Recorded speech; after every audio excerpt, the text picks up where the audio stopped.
Shalom saudara-saudaraku yang dikasihi oleh Tuhan.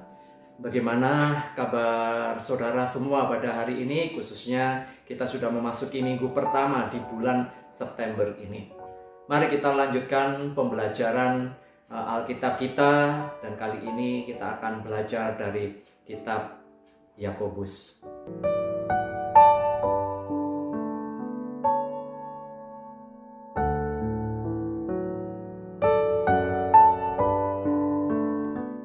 Saudara-saudaraku, triathlon atau trilomba adalah sebuah perlombaan atau kompetisi yang terdiri atas serangkaian cabang olahraga, yaitu renang, balap sepeda, dan lari, yang dilakukan secara berkesinambungan di dalam satu kesatuan waktu.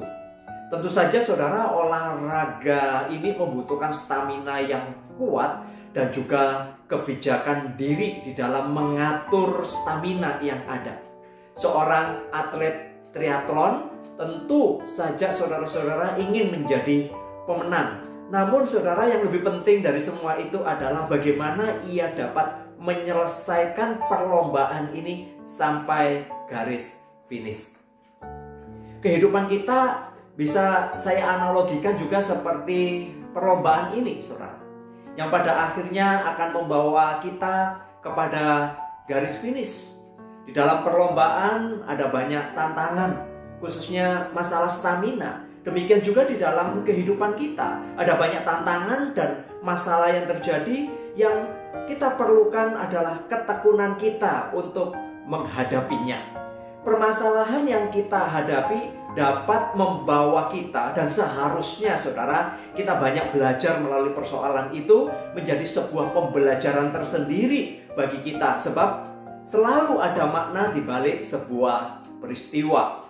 Pergumulan yang terlewati dengan baik tentu saja saudara akan menjadikan kita lebih kuat, khususnya di dalam iman kita, pengharapan kita kepada Tuhan Yesus. Firman Tuhan hari ini saudara mengingatkan dan menguatkan kita bahwa Allah adalah kekuatan yang sejati. Allah adalah pengharapan yang sejati. Seperti janji firman Tuhan kalau saudara membaca di dalam surat Yakobus ayat yang kedua dan ketiga. Saudara-saudaraku, anggaplah sebagai suatu kebahagiaan apabila kamu jatuh ke dalam berbagai-bagai pencobaan. Sebab kamu tahu bahwa ujian terhadap imanmu itu menghasilkan ketekunan.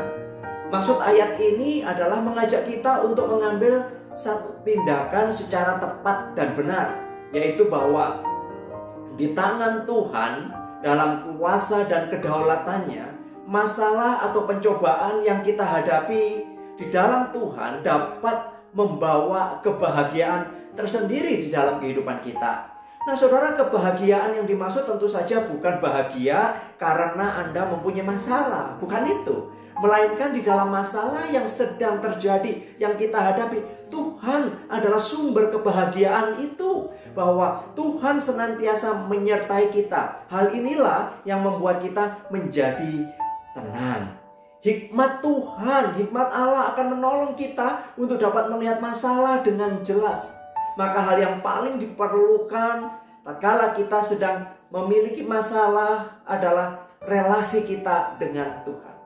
Sejauh mana dan sedalam apa kita mempercayai dan mengenal Tuhan, di sanalah kita dapat meletakkan kepercayaan dan pengharapan kita kepadanya. Saudara, hikmat Tuhan sesungguhnya akan menolong kita untuk terus berjalan di dalam kebenaran firman Tuhan yang menuntun kita kepada jalan yang benar, khususnya di dalam berpikir kita, bersikap, dan bertindak. Tidak jarang saudara kita bisa jatuh ke dalam dosa ketika kita sedang menghadapi satu masalah.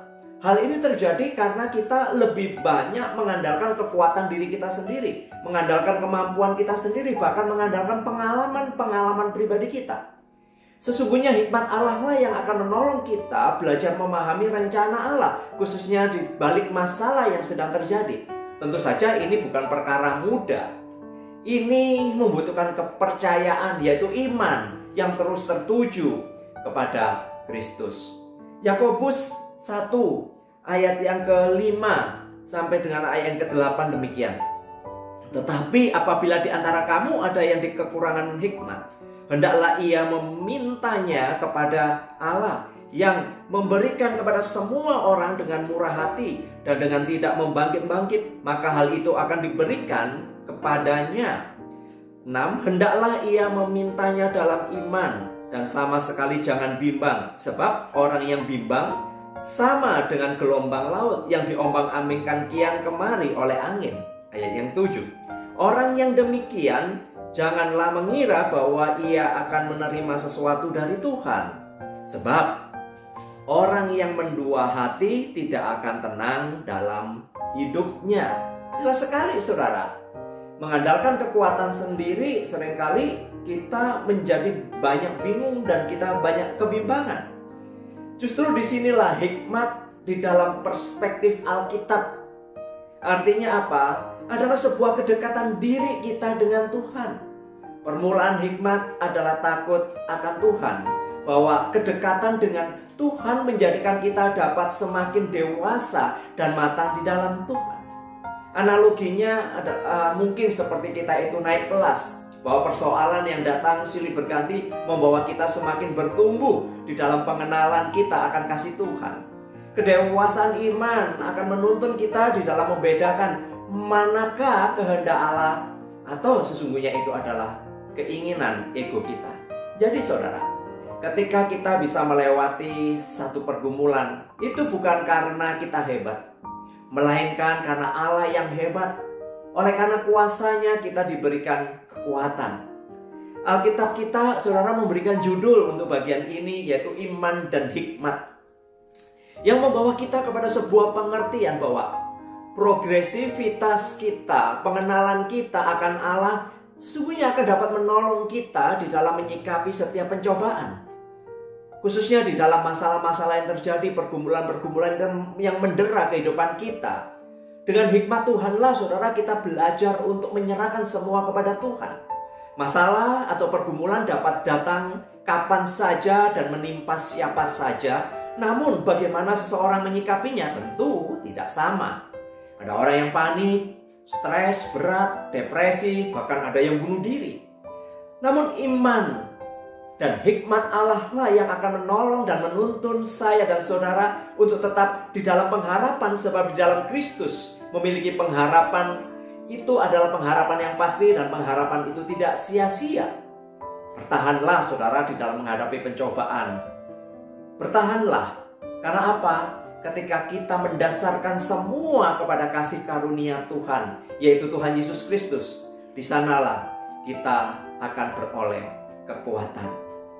Maka jika hari ini Anda sedang bergumul untuk masalah yang sedang Anda hadapi, mari kita datang kepada Tuhan, meminta hikmat Tuhan, kekuatan dan kuasanya, agar kita tetap tekun dalam berharap kepadanya, untuk terus berjalan di dalam terangnya, dan menanti waktunya Tuhan.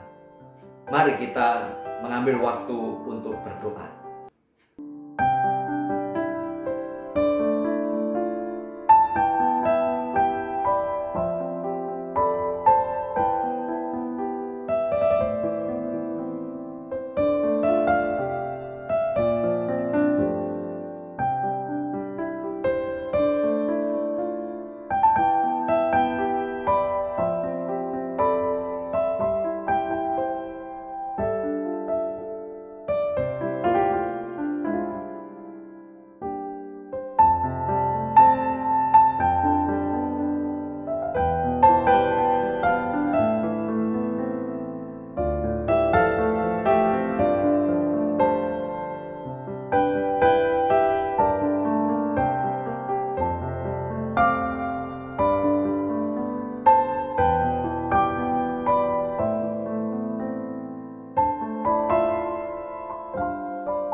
Tuhan, tatkala kami banyak menghadapi persoalan, pergumulan, dan kami seakan menemukan jalan buntu, kami sudah kehilangan pengharapan, hari ini kami dikuatkan kembali bahwa ada kekuatan sejati, yaitu terus ada di dalam Engkau yang tidak pernah meninggalkan kami. Untuk itu tolonglah kami semua, khususnya jemaat-Mu yang pada saat ini menghadapi sebuah pergumulan berat. Tolong Tuhan, Biarlah mereka tetap melihat segala rencana-rencana yang indah yang sedang Engkau persiapkan bagi mereka. Terima kasih, biarlah kami dikuatkan di dalam anugerah-Mu. Dalam kasih sayang-Mu ya Tuhan, kami percaya kami boleh melewatinya. Terpujilah Engkau dalam nama Tuhan Yesus. Sekiranya saudara boleh diberkati, saudara bisa share renungan ini, saudara juga bisa subscribe, saudara bisa juga like, dan juga saudara menuliskan komen. Berkat dari Allah Bapa, Tuhan Yesus Kristus dan Roh Kudus menyertai kita semua hari ini sampai selama-lamanya. Amin.